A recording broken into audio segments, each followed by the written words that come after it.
Ang second place ko ay 86.61. It's a head-to-head. Sino po kaya sa dalawa? Sino po kaya sa dalawa? So, yung pong second place is 18,000. Yung pong first is 25. 1 year to pay. Go, Daddy!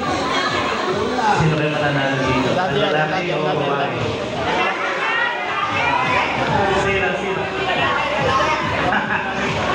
Sige po. Huwag na po namin patagalin. Ang ating pong champion ay Luna.